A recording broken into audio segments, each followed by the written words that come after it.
Pagi, ya saya dari kelompok 4 akan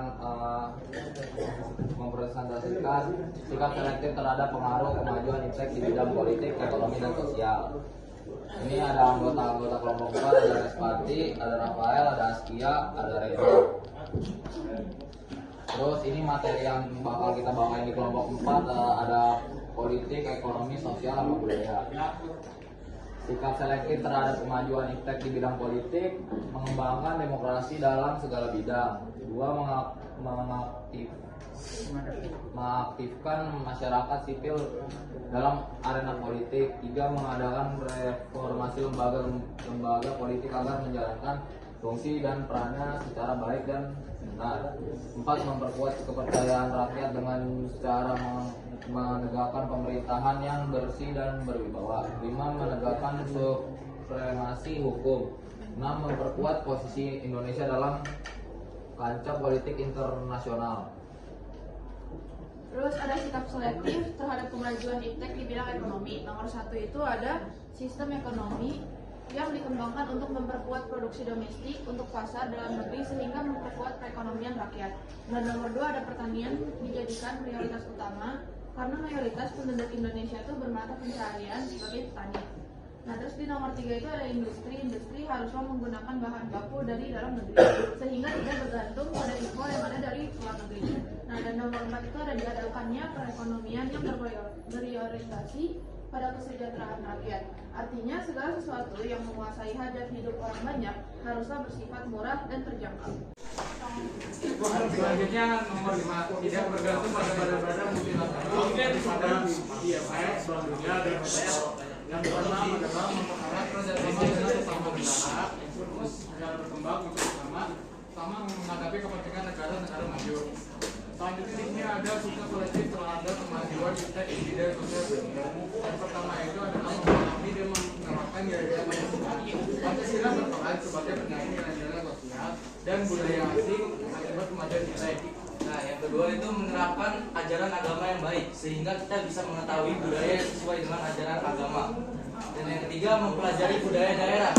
Contohnya mempelajari tradisi dan kesenian daerah untuk menambah wawasan budaya asli. Hal ini akan membuat kita semakin menghargai budaya sendiri.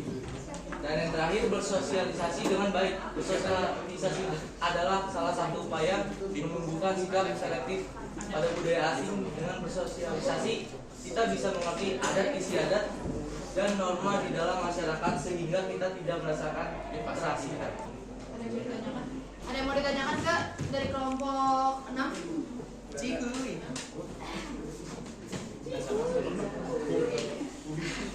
Iya, saya juga sekretaris dari kelompok 6 ingin bertanya. Kenapa kita tidak boleh bergantung pada IMF, Bank Dunia atau WTO yang tadi di slide pinjaman ekonomi yang nomor 5?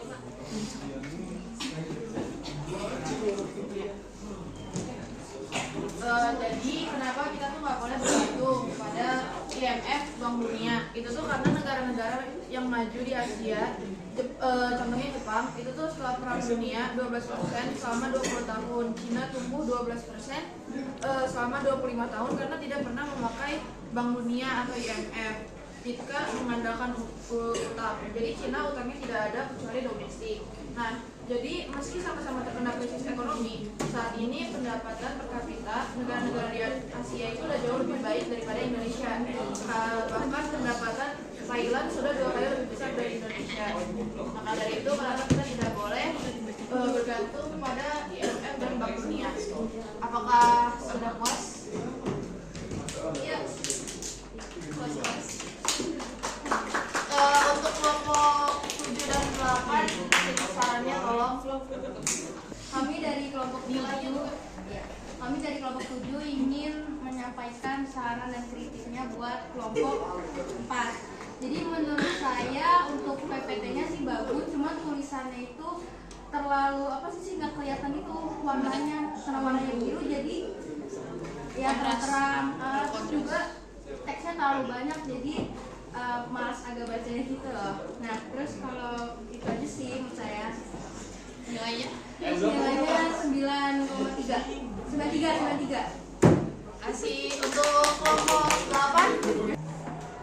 Saya Bendar Sukma dari kelas 8 kemuliaan dan kritik. Kritik itu PPT-nya teksnya kurang tebal sama pemahaman materinya kurang. Nilainya 92. 92. Oke, terima kasih. Kurangnya mau dimaafkan. Wassalamualaikum warahmatullahi